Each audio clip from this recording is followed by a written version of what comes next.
Bonsoir et bon samedi après-midi à tout le monde. Avant toute chose, je vais faire mes condoléances aux familles des militaires tombés au Mali et au Niger. Avant d'aborder le sujet de cette vidéo,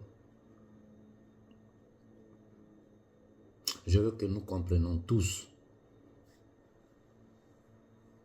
que nous sommes en guerre, une guerre asymétrique, une guerre indirecte, puisque ce sont eux qui fournissent les armes, qui fournissent les financements, qui fournissent la logistique aux gangsters que nous appelons terroristes, que nous appelons djihadistes, que nous appelons Azawad,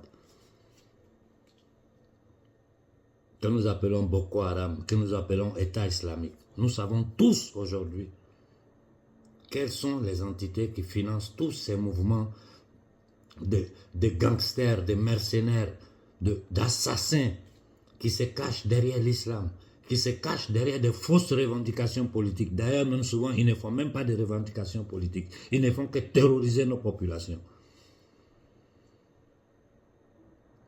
Comme notre peuple est attaqué avec ces armées informelles-là, moi je lis toujours le monde dans sa réalité. Je veux que vous compreniez bien dans quoi nous sommes. Prenons le cas de la Russie. Le combat que la Russie est en train de mener, c'est un combat de survie. C'est un combat pour le maintien de l'intégrité de son territoire. C'est un combat économique. C'est un combat spirituel. La Russie seule a reçu, si je ne me trompe pas, 14 000 sanctions. Et cette guerre-là, comme je vous l'ai dit, c'est un combat pour l'intégrité territoriale de la Russie. Ces gens-là veulent démanteler la Russie en 3 morceaux. Et ça, c'est un projet qui vient de loin. Je vous dis, c'est un projet qui vient de loin. De la Rand Corporation, qui est la CIA plus le gouvernement américain. Je ne vais pas rentrer dans les détails géopolitiques parce que je vais vous prendre trop le temps. Pour vous faire comprendre pourquoi la Russie est sur pied. Parce que leur objectif, c'est diviser la Russie en 3. Une partie contrôlée par les Américains, une autre partie laissée aux mains aux Russes, mais un tout petit espace où ils n'ont aucune possibilité. C'est-à-dire ils sont toujours sous la domination du pouvoir anglo-saxon. Et la partie orientale qui peut être absorbée par n'importe quel pays. C'est-à-dire démembrer la Russie. Une part, balkaniser leur territoire. D'une part. D'autre part, détruire le socle de la culture religieuse, spirituelle du peuple russe. Voilà pourquoi ils ont commencé avec ces histoires de LGBT, PD sur le plan international. Ils sont en train d'imposer des sauvageries, des blasphèmes même sur les enfants. Donc, quand je regarde, nous, notre peuple, je regarde l'Afrique, je vois que ces gens-là utilisent des terroristes pour terroriser notre peuple, pour déstabiliser nos États. Je regarde du côté de la Russie, malgré les accords de Minsk de 2014, si je ne me trompe pas, où la France et l'Allemagne étaient garants de ces accords. Ils n'ont rien fait parce que la France et l'Allemagne sont sous le contrôle du pouvoir anglo-saxon, c'est-à-dire cette masso-mafia internationale financière.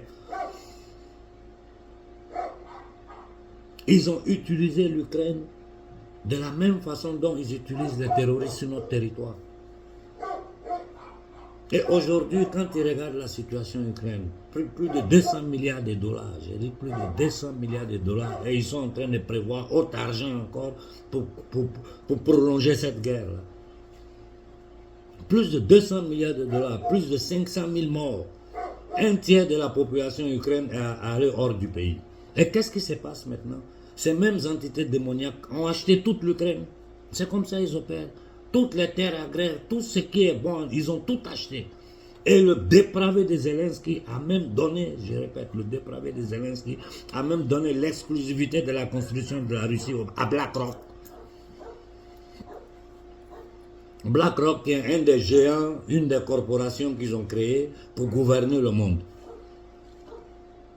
BlackRock, Vanguard, State Street, ce sont ces corporations-là qui gouvernent le monde. Ce ne sont pas les gouvernements. Je vous répète, les politiciens occidentaux aujourd'hui ne sont que des mercenaires, des répétiteurs, des acteurs pour faire croire à la société civile occidentale qu'ils sont en démocratie. Et aujourd'hui, tous ceux qui sont conscients en Europe ont compris qu'il n'y a aucune démocratie. Il y a une synarchie, il y a une plutocratie, au-dessus de laquelle il y a un pouvoir satanique des entités démoniaques, la massomafia financière internationale qui dirige, qui tire les fils. Tous les peuples sont sous leur domination aujourd'hui, sans exception. Et partout dans le monde où il y aura des hommes dignes, prêts à se lever pour combattre ce pouvoir satanique-là, nous serons à leur côté. Parce que c'est un combat de l'humanité contre 1% de ces entités démoniaques. D'ailleurs, ils nous ont démontré, hein, vous avez vu la soirée qu'ils ont fait à Versailles. Combien de millions ils ont dépensé? Ils sont entre eux là-bas, pendant que le peuple est dans la rue, sous les ponts, les gens manquent de travail. Ils sont en train de créer des petits conflits un peu partout dans le monde. Aujourd'hui, ils sont en train d'utiliser le Kosovo pour créer un autre point de tension. Au Pakistan, hier ou avant-hier, je ne sais pas, il y a eu encore un attentat kamikaze. Chez nous, c'est tous les jours. Mais dans le cas spécifique de l'Afrique, regardez, depuis le 26, les Burkinabés sont sur pied. Ici en Occident, personne ne sait rien. Le peu qui filtre, c'est à cause de nous. C'est-à-dire nous de la diaspora qui sommes suivis par la société civile occidentale. C'est à cause de nous que les Occidentaux se rendent compte que depuis le 26, les gens sont sur pied au Burkina. Sur le Niger, ils ont essayé d'étouffer la chose. Ils ne pouvaient pas parce qu'ils étaient exposés à cause de la position de Macron avec le refus du départ de l'ambassadeur français. Mais les grandes manifestations qu'il y a eu au Niger, si les gens le savent, c'est grâce à nous. C'est quand c'est impossible de cacher que France 24, BFM TV, tous leurs conneries là, commencent à dire 2-3 paroles. Donc, pour faire entendre notre voix, nous, Africains, nous n'avons qu'une seule voix. Nous n'avons qu'une seule solution. C'est que nous nous levons tous ensemble. Parce que si le peuple noir se lève, en Inde, les gens vont savoir qu'il y a quelque chose qui ne va pas. En Chine, les gens vont savoir. En Malaisie, les gens vont savoir. Mais aujourd'hui, tu vas en Malaisie, tu parles de l'Afrique, ils ne savent rien. Moi, mes contacts indiens, ils ne savent rien de l'Afrique si ce n'est pas ce que moi je leur dis.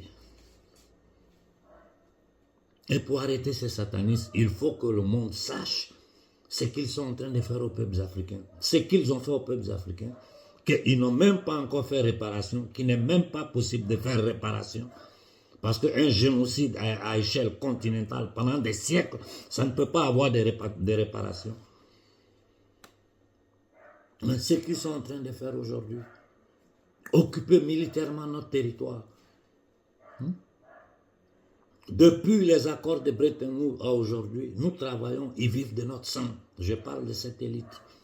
Même s'il faut reconnaître que la société civile occidentale a eu des avantages dedans. Quand il y a la vérité, il faut dire. Parce que si les Français payent l'électricité moins chère en France, c'est parce que l'uranium est volé au Niger. Sinon, le prix de l'électricité ne serait pas aussi bas. Mais nous, Africains, aujourd'hui, sachant que tout ce que nous faisons est censuré, sachant qu'ils utilisent les Nations Unies comme vitrine pour légaliser tout leur banditisme, sachant l'histoire, je ne dis même pas ancienne, récente, des crimes qu'ils ont commis. Il y a un écrivain, un certain William Bloom, qui a écrit un livre, Un État voyou sur l'Amérique, où il explique toutes les guerres de l'Amérique, où il explique toutes les fausses révolutions que l'Amérique a fait dans le monde entier, où il explique tous les coups d'État faits par la CIA. C'est un livre que je conseille de lire. William Bloom, État voyou. Nous avons affaire à ces personnes-là qui étouffent notre voix pour ne pas que le reste de l'humanité sache. Parce que si le reste de l'humanité sait ce qu'ils sont en train de faire en Afrique, ils sont obligés de s'arrêter. Ils ne peuvent pas aller en avant. Si les sociétés civiles commencent à comprendre ce qui se passe en Afrique, là, les sociétés civiles, déjà, pour ceux qui sont conscients, sont contre eux, même ceux qui ne savent rien, là, ils vont se rendre compte que c'est normal, l'être humain n'est pas foncièrement mauvais. C'est la société dans laquelle tu vis qui te forge. L'homme est le résultat de la société dans laquelle il vit. quand il vit dans une société dépravée, quand il vit dans une société dont la culture dominante est la désacralisation de tout, Dieu n'existe plus, rien n'est sacré. L'être humain est libre de violer des enfants, de tuer, de faire ce qu'il veut, parce que c'est le paradigme qu'ils sont en train de tenter de mettre sur pied. Et ça, là, c'est la destruction de l'essence de l'être humain. Il faut que nous nous levons en masse. J'ai posté quelques messages pour qu'ensemble nous prenions la température de la situation, pour qu'ensemble nous décidons. Je vous ai dit, moi je ne suis pas dans ces histoires de leaders, des trucs, laissez ça aux autres. Nous sommes des soldats de la liberté. Nous sommes des Africains. Je ne suis qu'un parmi vous. Je ne suis qu'un instrument aux mains du bon Dieu. Et mon objectif, ce n'est pas diriger quelque chose. Mon objectif, c'est voir les jeunes Africains prendre en main leur destin. C'est voir les jeunes Africains décider de porter en avant la libération de l'Afrique, l'autodétermination de l'Afrique. Et décider pour le futur des nouvelles générations. Notre objectif, c'est ça. Voilà pourquoi je dis, je peux être un couloir de transmission entre les différents mouvements panafricains sur le territoire. Mais c'est dans chaque territoire que les leaders d'opinion, au Burkina, qui sont sur pied depuis combien de temps, au Niger, qui sont sur pied depuis combien de temps, c'est vous qui devez vous parler. Vous devez vous parler. Ceux du Mali, je vous en prie, rendez-vous compte de ce qui est en train de se passer au Mali. Ne permettez pas aux gens de vous divertir. Le colonel Koïta est en train de lutter pour la survie du Mali. Le colonel Koïta est en train de lutter pour l'intégrité du Mali. Ce n'est pas le moment de parler d'élection. Ce n'est pas le moment d'écouter les balivernes qui viennent des entités démoniaques de l'Union européenne, qui n'est rien d'autre qu'une entité nazie, qui va nous distraire de notre objectif. Et j'ai dit au colonel Koïta, quiconque se met contre, au travers de ton parcours, arrête-le, mets-le en prison. J'ai dit à la jeunesse malienne, quiconque va contre le gouvernement publiquement, parce que personne ne peut nous parler de démocratie. C'est des bêtises. Un peuple tenu en esclavage, vous les misérables politiciens, voleurs, mangeurs inutiles, vous venez nous parler de démocratie quand on n'a pas le contrôle de notre économie, on n'a pas le contrôle de notre monnaie, on n'a pas le contrôle de notre territoire, on n'a aucune décision sur le plan international. De quatre sortes de démocratie vous venez nous parler? Vos discours bidons, mielleux, articulés, ça ne marche plus en Afrique. Celui qui joue au con, colonel Koïta, tu l'arrêtes, tu le fous en tôle. Ibé, quiconque s'amuse sur le territoire burkinabé, arrête-le, fous-le en tôle. Il faut nettoyer l'armée. Il faut que les patriotes soient au devant de nos armées.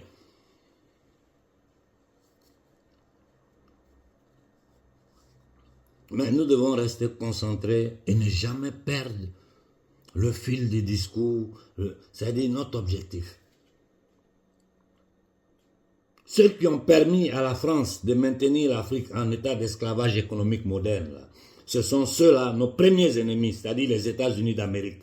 Un État fondé sur un génocide, fondé par la maçonnerie anglo-saxonne, sur un génocide, sur la déportation de millions et millions de nos ancêtres.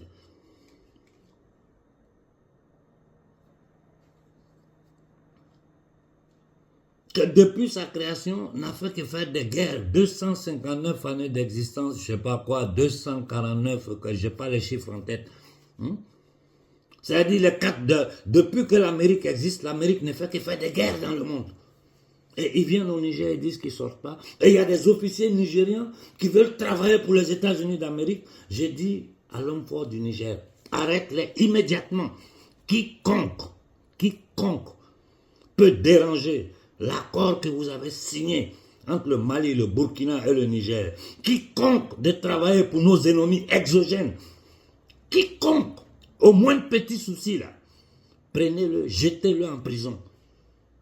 Et j'ai dit à tous les têtes de l'armée nigérienne, celui qui s'amuse à faire un coup d'État contre le général Touani, celui qui s'amuse, on ne va pas se limiter à lui, on va arriver à sa famille.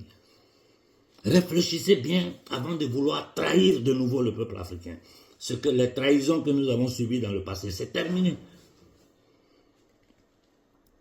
Ceci dit, je vais finir en lançant un appel aussi à nos télévisions. C'est-à-dire nos télévisions panafricaines, Afrique Média, Panafricaniste, vous et tous les autres. Il faut que vous nous aidiez, à lancer ce message d'une manifestation à échelle continentale, au moins à échelle sous-régionale, à la population africaine. Parce que vous arrivez à plus de monde que nous sur le territoire africain. Vous avez des millions d'Africains qui vous écoutent des 4 coins du monde. Aidez-nous pour faire passer ce message. Bon. Beaucoup de jeunes frères m'écrivent en privé pour dire « Ouais, on peut préparer une manifestation pour le 8 du mois prochain. » Pas ce dimanche, l'autre dimanche qui arrive. Une manifestation à échelle sous-régionale, si possible continentale. C'est la date qui me revient de tout le monde. J'ai lu au moins une centaine de messages. Je ne peux pas lire tout le monde comme vous savez. C'est la même date qui revient. Préparons-nous pour le 8. Préparons-nous pour le 8. Donc moi je vous dis, j'ai dit aux leaders burkinabés, aux leaders maliens, aux leaders d'opinion et les associations du Niger, essayez de vous coordonner entre vous. Si vous avez un message à faire passer, parce que nous devons travailler sous le soleil, les gens vont nous voir, les Africains qui s'organisent pour dire non. Si vous avez des messages à faire passer, passez par moi, je les ferai arriver à qui de droit. Si vous êtes tous d'accord sur ça, je m'adresse au mouvement, aux associations du Burkina, du Mali et du Niger. Si vous êtes tous d'accord sur ça, commençons à y travailler. Que dans chaque pays, les followers, les fiches commencent à sortir dès aujourd'hui, dès maintenant, pour dire que le 8, le Mali, le Burkina et le Niger vont s'élever pour protester avec des paroles claires. Abolition totale de tous les accords militaires coloniaux. Abolition du franc CFA. Nous voulons une monnaie afro-africaine battue et contrôlée par les Africains. Nous voulons une banque d'investissement africaine. Nous voulons enclencher une autodétermination africaine basée sur nos valeurs ancestrales. Nous tenons à nos valeurs. Nous respectons les valeurs des autres.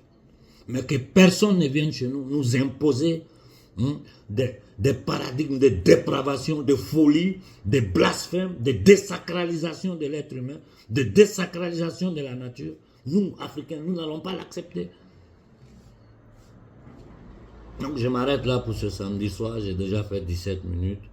Voilà la date qui me revient de toute la jeunesse panafricaine, des 4 coins de l'Afrique. Tout le monde parle de lancer une manifestation pour le 8. Je demande à nos télévisions panafricaines de nous aider. Et je dis aux leaders sur le territoire, la balle est dans votre camp. C'est vous qui devez faire ce travail-là. Nous serons votre voix dans le monde. Nous serons votre voix dans le monde. Nous serons votre voix en Occident. Parce que quand les images vont sortir, que tous les Noirs sont sur pied pour dire non, ils ne pourront pas cacher. Et nous allons faire un grand pas dans le processus de libération de notre peuple. Bonne fin de semaine à tout le monde et y réfléchissons ensemble. Bonne fin de semaine.